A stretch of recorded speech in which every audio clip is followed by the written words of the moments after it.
이번에는 하나의 이슈를 더 들여다보는 박주미 기자의 줌인 시간입니다.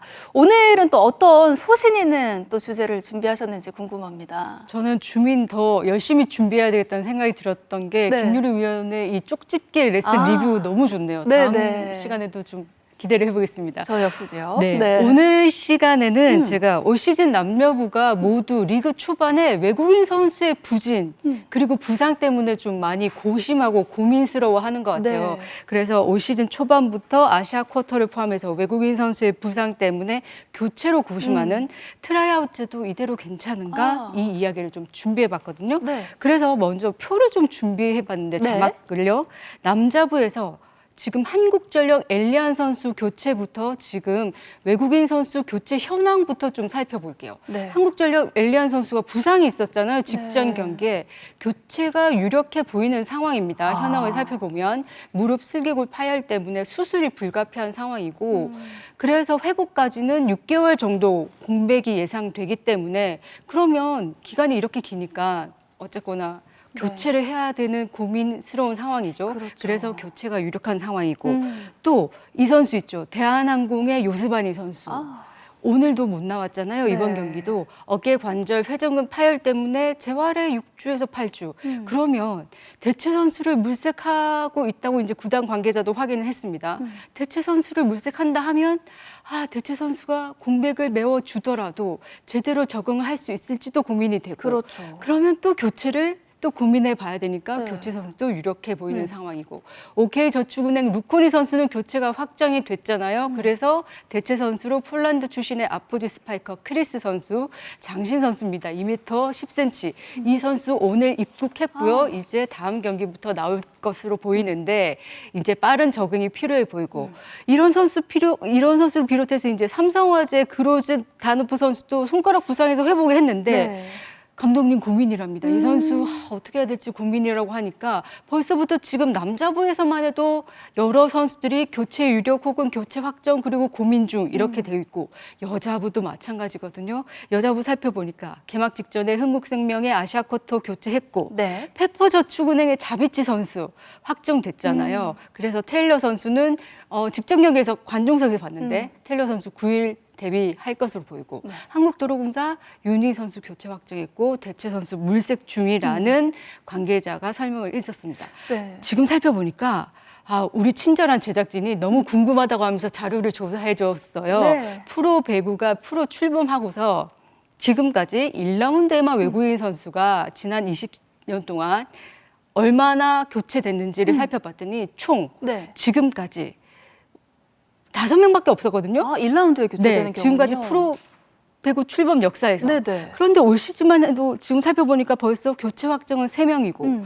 지금 플러스 알파로 지금 대한항공 요스바니 바뀔 수도 있죠. 네. 그리고 한국전력 바뀔 수도 있죠. 그러니까 지금까지 역대 기록을 지금 경신하고 있으니까 얼마나 많은 외국인 선수가 교체되는 시즌인지는 지금 기록상으로도 기록 경신이니까 엄청난 수준이죠. 네, 말씀 주신 대로 사실 요즘에 경기를 들여다봐도 이 한 팀에서 외국인 선수 2명이 다 뛰는 팀을 찾기가 힘들 정도로 1라운드가 끝나지 않은 시점임에도 불구하고 참 이런 모습들을 많이 볼 수가 있는 게 사실인데요. 이렇게 초반부터 이 조기 교체 러시가 계속해서 벌어지고 있는 뭐 이유가 있을까요?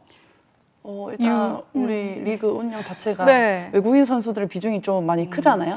그렇기 때문에 뭐 부상이 있다거나 부진이 있으면 빨리 교체를 하는 것 같아요. 그렇죠. 그러니까 외국인 선수 전력에 대한 비중을 좀 높이 생각을 하는 만큼 조금 아니다라고 생각을 한다면 빠르게 좀 결단을 내리는 그런 흐름이 계속해서 이어지고 있는데요. 이렇게 저희가 뭐 아시아 쿼터뿐만 아니라 트라이아웃 제도를 통해서 외국인 선수를 선발한 지가 어느덧 시간이 조금 흐르게 됐는데 이 트라이아웃 제도를 도입하게 된 것도 분명한 이유가 있었잖아요. 그렇습니다. 외국인 선수 비중이 크다 보니까 외국인 선수 선발 제도에 대한 목소리가 이제 바꿔야 된다 이런 목소리가 높더라고요. 네. 왜냐하면 지금의 제도 선수 선발 제도가 트라이아웃 제도 때문인데 원래는 프로배구 팬들이라면 다 아실 겁니다. 원래는 자유계약으로 선수를 선발했습니다. 그런데 프로배구 출범 때는 외국인 선수를 자유계약으로 선발했다가 여자부는 기억하실 거예요. 2015-16 시즌부터 트라이아웃 제도로 바꿨고 남자부는 16, 17 시즌부터 트라이아웃 제도로 바꿨죠. 그런데 왜 그러냐면은 자유계약 선발로 하다 보니까 자유계약 선발 제도에서 구단 간의 과도한 비용 지출 때문에 구단 간 빈익빈 부익부가 생긴다는 거예요. 그러면서 특정 구단에 아주 수준 높은 선수가 이 구단이 많은 돈을 주고 데리고 오니까 이 전력이 쏠림 현상이 생기고 구단이 그러니까 리그 수준 자체가 불균형하게 발전된다 이런 네. 목소리가 높았죠. 그러니까 그러면 선수 선발 제도를 외국인 선수 선발 제도를 바꿉시다.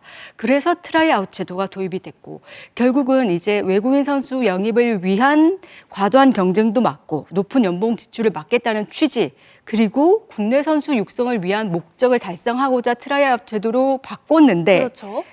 이거 보니까 이 제도가 지금까지 한 약 10년 가까이 트라이아웃 제도로 바꿨는데 네. 선수를 뽑다 보니까 여러분들 다 그 선수가 그 선수 같고 단골 선수가 온단 말이에요. 외국인 네. 선수가. 그래서 너무 익숙한 선수가 오니까 리그가 전반적으로 수준이 그닥 발전하는 것 같지 않다는 이런 목소리가 나오기 시작합니다. 그래서 이 선수들이 어떤 발전이 없고 그리고 지금 올 시즌에 외국인 선수가 이제 부진해서 바꿔야 될 때 교체 선수가 우리 트라이아웃 제도에 그 참가 신청을 했던 선수들 가운데서 또 뽑아야 되니까 지금 우리가 가장 탁월한 선수를 뽑았는데 그 선수들보다 수준이 떨어지는 선수를 뽑아야 되는. 네, 그럴 수밖에 없죠. 그리고 그렇게 뽑으려고 했는데 좋았다고 생각했던 선수들마저도 지금 타 국가가 지금 리그가 진행 중이니까 뽑을 수가 없는 네. 그런 부작용이 생겨서 현실적으로 트라이아웃 제도는 리그 수준을 발전시킨다는 것보다는 수준 자체를 좀 떨어뜨린다 이런 지적이 좀 많이 나오고 있습니다. 네, 애초에 좀 의도했던 방향과는 조금 다르게 흘러가는 것이 좀 문제가 되는 것 같은데요. 그렇다면 또 현장에서 직접 뛰고 있는 분들의 반응은 좀 어떻습니까? 제가 그래서 많은 것들을 원래는 이제 외국인 선수 선발 제도에 대해서 여쭤보려고 많은 분들과 통화를 하거나 네. 취재를 간 건 아닌데 많은 분들이 트라이아웃 제도 바꾸자고 얘기하더라고요. 지금 자막에 나오는데 A구단 실명을 제가 거론하진 않겠습니다. 감독님이 이렇게 얘기하시더라고요. 선수들이 숨은 부상을 안고 이제 트라이아웃 제도에 참가를 해서 입단을 하면 리그 시작하고 이제 부상 당했을 때 머릿속이 하얘진다는 겁니다. 네. 왜냐하면 외국인 선수의 비중이 이렇게 큰데 자기는 어떻게 해야 될지 모르겠다고 그러고 이렇게까지 표현하세요. 대체를 고르려고 하면 처음 선택한 선수보다 훨씬 수준이 떨어지는데 그러면 시즌이 망했다는 생각밖에 들지 않는다. 네. 이렇게 얘기하고요. 또 선수의 수준뿐만이 아니라 어떤 구단의 관계자는 이렇게도 얘기합니다. 비용면을 얘기 안 할 수 없다는 거예요. 왜냐하면 외국인 선수를 교체해야 하는 경우에는 교체 비용이 들고 또 이 선수가 대체 선수가 들어왔을 때 적응 기간이 필요하잖아요. 그러면 또 시간도 든다는 거예요. 그래서 여러모로 트라이아웃 제도를 바꿔야 한다. 외국인 선수 제도를 자유계약으로 좀 바꿨으면 좋겠다. 이렇게 얘기를 하더라고요. 네, 저희가 좀 돌아봤을 때 이 자유계약 제도였을 때 뭐 장단점이 있고 현재 뭐 트라이아웃 제도의 장단점이 있는데 장점만 뭐 쏙쏙 골라서 활용을 한다면 참 좋겠지만 그렇게 하는 게 쉽지 않은 게 현실인데요. 그렇기 때문에 뭐 이런 장점들을 그래도 가능한 잘 좀 접목시킬 수 있는 좀 현실적인 대안이 있을까 싶습니다. 좀 선수의 입장에서는 좀 어떤 생각을 해보셨어요? 장점이 안 된다면 뭐 단점을 좀 더 보완을 해서 아. 뭐 그런 도입을 하는 게 좀 좋지 않을까 생각을 합니다. 현명한 방법인 것 같아요. 우리는 워낙 이제 자유계약 선발도 해봤고 트라이아웃 제도도 해봤으니까 네. 단점을 워낙 잘 알고 있잖아요. 그래서 그 단점을 상호 보완할 수 있는 보완점을 하면 그래서 적용하면 좋을 것 같다. 이렇게 많이들 얘기하거든요. 네. 구단 관계자들 그리고 감독들 얘기를 들어보면 우리는 너무 두 제도의 장단점을 잘 알고 있으니까 단점을 보완한 방법을 V리그에 적용시키면 된다.